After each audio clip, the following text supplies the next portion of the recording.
Sa,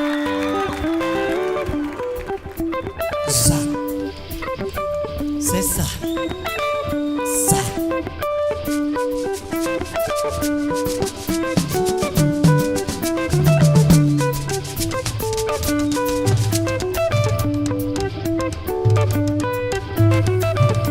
Hoy subo este canto a ella, entono la voz a ella, suenan los tambores a ella, he llegado yo a ella, vengo desde lejos a ella. El aire huele a velas y a cigarro puro en el entorno de la parroquia de San Miguel Arcángel de Santo Domingo, y el rojo y el verde predominan en las prendas que visten los centenares de devotos, quienes se han congregado para celebrar a su santo con un rito a medio camino entre lo católico y el vudú. La fiesta de San Miguel, como cada 29 de septiembre, se convierte en un fervor de tradiciones sincréticas arraigadas en la población negra de la República Dominicana, en una celebración que enlaza 3 misas en fila con una fiesta de cigarro en boca, trago de cerveza o ron en mano y música pagana. Según explican expertos, esta es la manifestación de religiosidad popular más importante en todo el país y tiene un fuerte componente de sincretismo, porque la parroquia de San Miguel Arcángel fue el primer templo en el que permitieron entrar a la comunidad negra en el periodo colonial. De ahí que los actos religiosos... Bien, amigos, amigas, de nuevo a la zurda por Abril Media. Hoy, con esa entrada, San Miguel Arcángel, septiembre 29 es fecha señalada para esta celebración especial en el imaginario sagrado del pueblo dominicano. Por eso, un medio como nuestro espacio, dedicado a comentarios, reseñas relacionados con la cultura desde una perspectiva popular, revolucionaria, tenemos obviamente que comentar esas expresiones de lo más profundo del alma popular que hacen parte de la cultura del pueblo dominicano. En ese sentido, esta fecha que referimos, 29 de septiembre, y la celebración de San Miguel Arcángel, como escuchamos en el breve audiovisual que presentamos, es una de las principales manifestaciones religiosas a nivel popular, esta celebración, esta efeméride.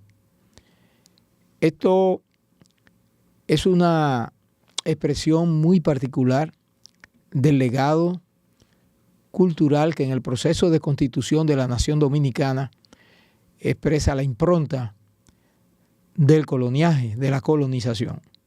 Por eso, las culturas de los pueblos del Caribe, que tienen como característica esencial el sincretismo, son culturas sincréticas que articulan legados de procedencia diversa. En el imaginario sagrado a nivel popular es donde esto se evidencia de una manera más clara. En su forma de ser católico, el pueblo dominicano reinterpreta esa cultura dominante que impuso el colonizador, el cristianismo, el catolicismo, y vinculado a los otros factores de las raíces culturales a las cuales se debe este pueblo, la africana y la aborigen. Entonces, todo eso ha sido cocinado, ¿no?, en el proceso de constitución del pueblo y de configuración de la nación. Por eso, a través de la imagen de San Miguel, los devotos realmente invocan a Bliebelcan, deidad que hace parte del llamado complejo religioso del vudú dominicano, como muchos investigadores lo han identificado, y en las imágenes lo que vimos alrededor de esa iglesia en el sector de ahí de la zona colonial, donde con motivo de esta fecha, pues los devotos al tiempo de acudir a la misa expresan, reproducen, recrean los rituales y ceremonias que entre 29 y 29 de septiembre, pues esta gente realiza cada día en la cotidianidad de su vida, ¿no? Es una manera muy original de reproducir y fortalecer su identidad, su dominicanidad. Es importante comentar y reflexionar estos legados a propósito de las efemérides, porque es una vía, un pretexto para hacer pedagogía popular y tratar de comprender cada vez mejor las expresiones de fe, la manera de recrear su imaginario sagrado que tienen los pueblos nuestros, porque de alguna manera a través de esas expresiones de fe también vamos a encontrar íconos que expresan resistencia, característica fundamental de la lucha anticolonial llevada a cabo por los pueblos de América y particularmente en esta región del Caribe. Para festejar a ella, a un toque de campana a ella, todo el mundo a gozar de ella. Huepa, huepa, huepa, huepa, huepa. Manuela, vengo a contarte que del monte vengo yo, trayendo todo aroma que la brisa me emprestó. También traigo algunas flores de la blanca campana para la iglesia usted me... 1 de octubre. Sí, vecino, muy cerca, ¿verdad?, de finales de septiembre. Por eso tenemos que comentar, al lado de la otra efemérides, también esta fecha. 1949. Es proclamada al mundo que el pueblo chino se ha puesto de pie. Así fue anunciado el surgimiento de la República Popular China desde la Plaza Tiananmen en Pekín, en voz de Mao Zedong. Sin dudas, una revolución que impactó en el mundo.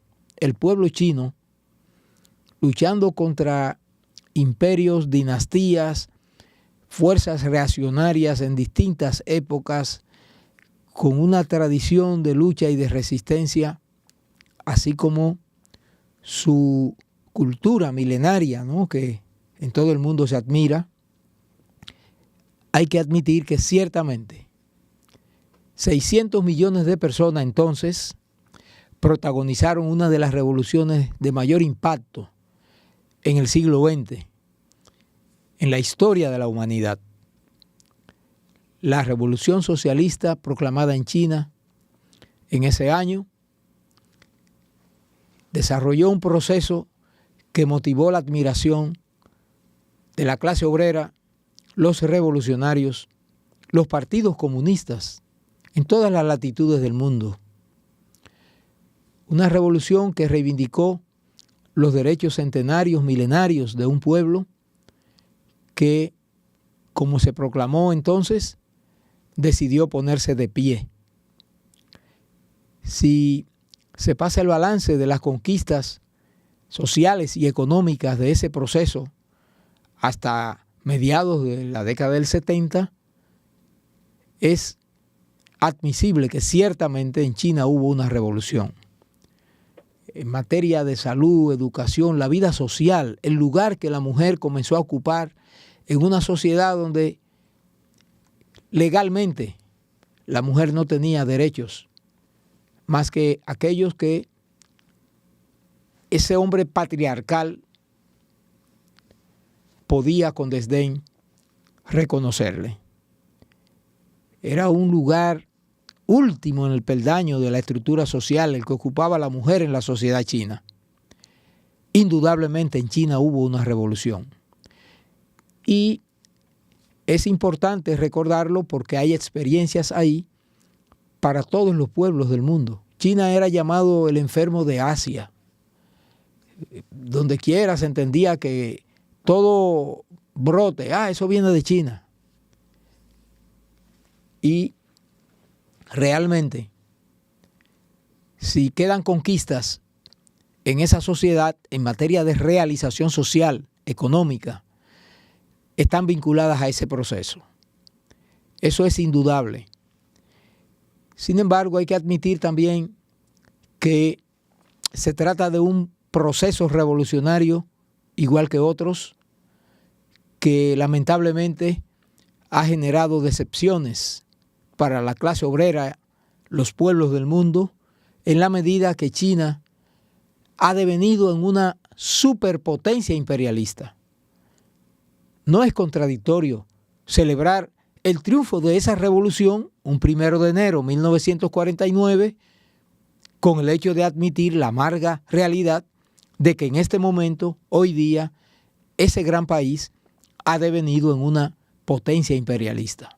Y de eso vamos a comentar en breve. Que del pecho apretar. Huepa, huepa, huepa, huepa, huepa, huepa, huepa. Allá me encontré tatuado y sellado con una flecha el amor de J. Continuamos a la zurda.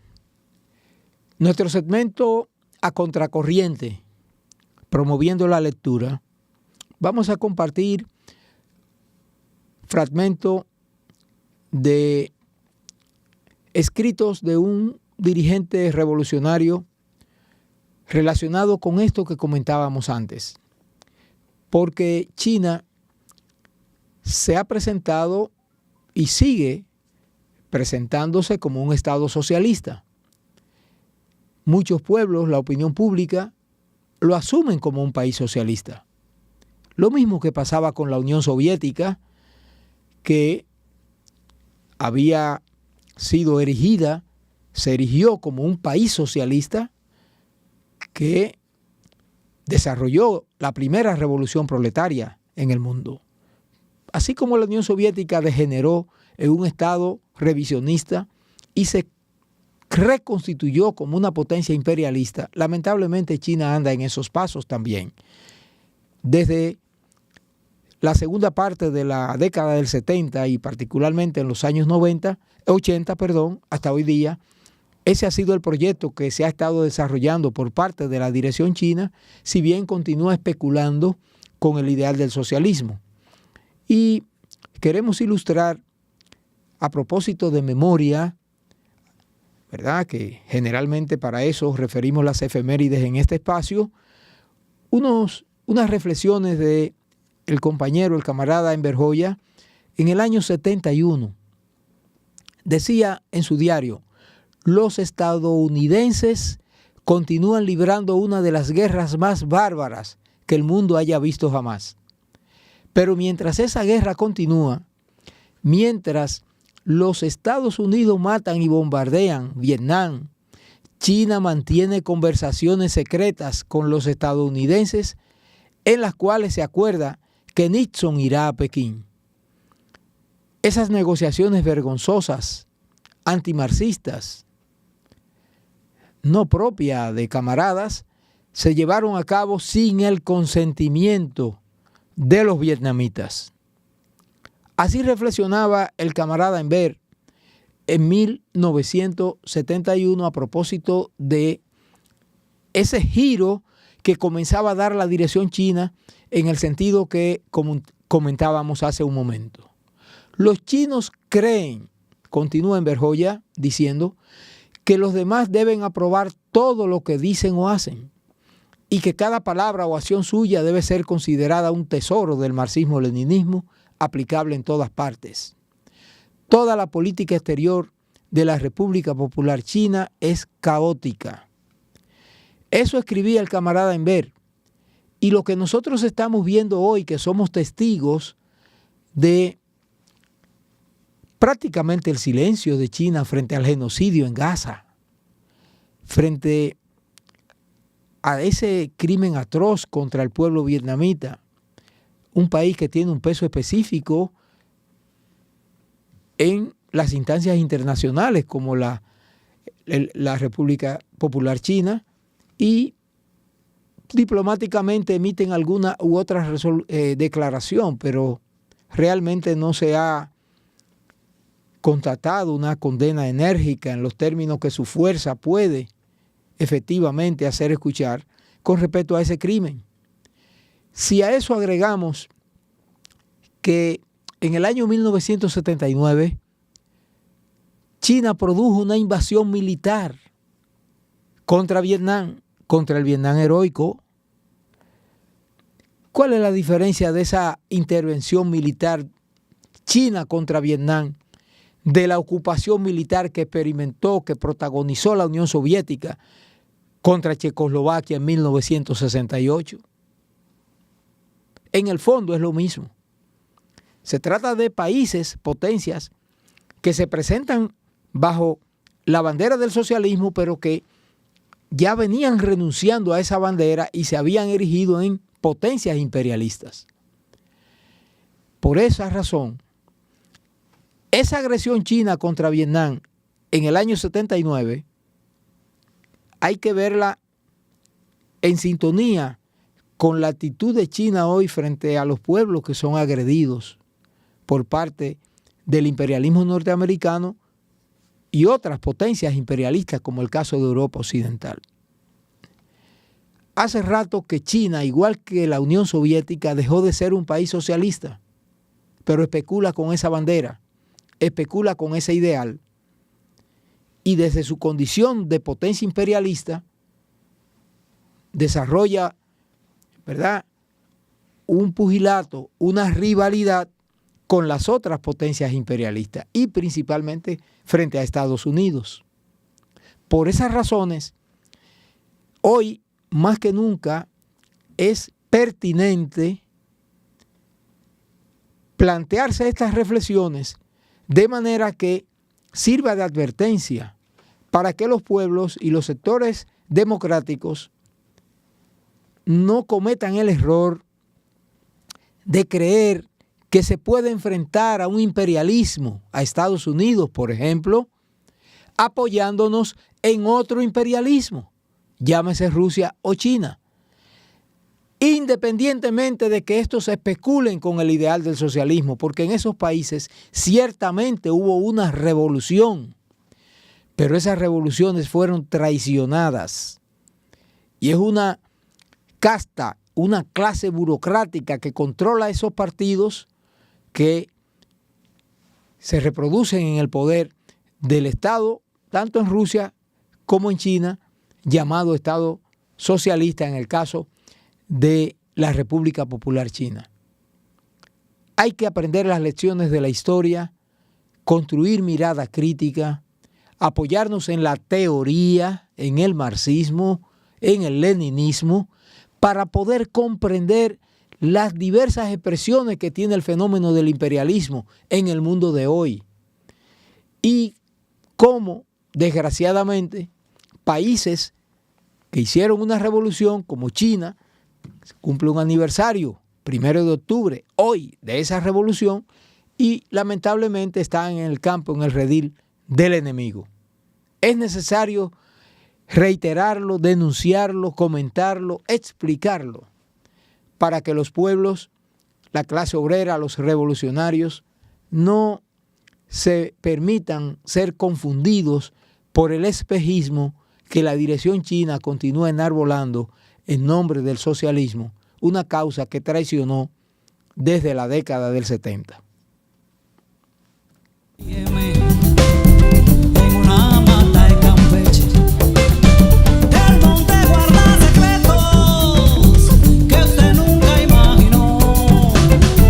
La vida te está cojeando, si es que nunca usted monteó. Epa, epa, epa, epa. A la zurda. Tenemos que volver en nuestro espacio sobre el heroico pueblo palestino.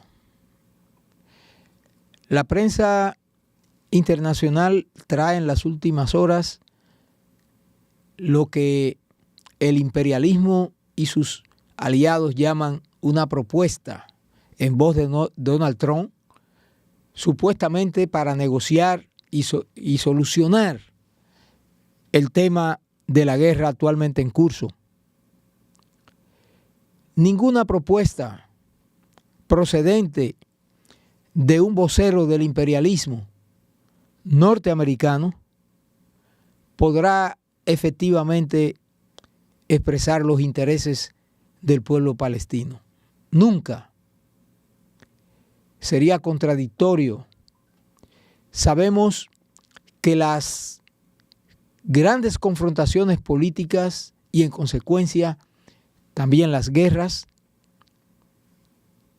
tienen forzosamente que concluir en un escenario y en una mesa de discusión y de negociación. Eso es la política. Cierto. Pero esta propuesta rimbombante que la prensa pretende estrujar en el rostro del martirizado pueblo de Palestina es una idea de paz envenenada. Basta con revisar cualquiera de los puntos que la misma contiene. Por esa razón, Estados Unidos e Israel la suscriben y la prensa pretende engañar a la opinión democrática internacional diciendo que Israel a regañadientes está asumiendo esa propuesta porque Estados Unidos la está planteando.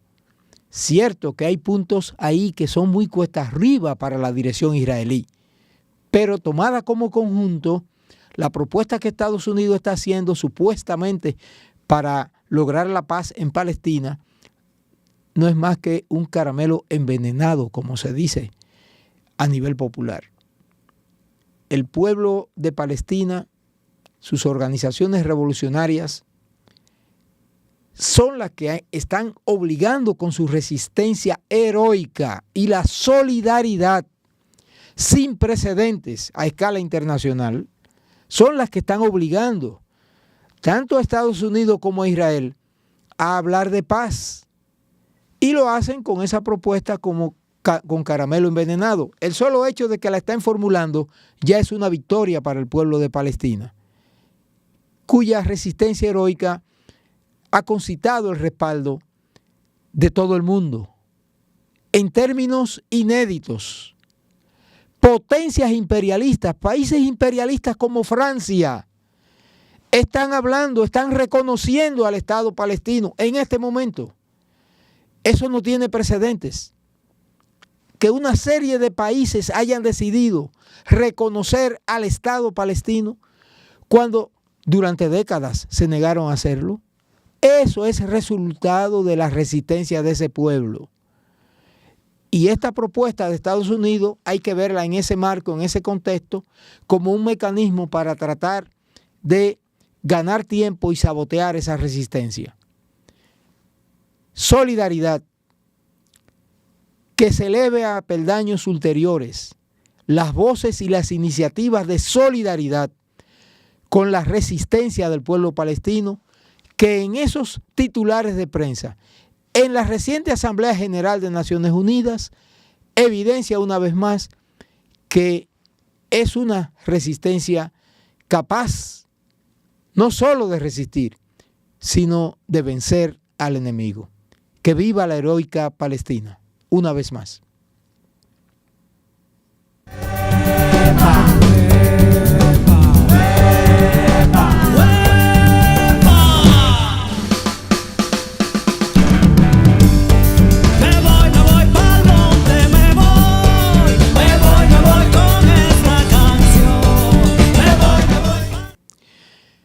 Amigos, amigas, gracias por el favor de su atención una vez más. En el día de hoy hemos compartido algunas efemérides muy importantes en términos culturales, en términos políticos, para nuestro pueblo, para los pueblos del mundo. Abril Media, una vez más, muchas gracias por su atención. Será hasta la próxima.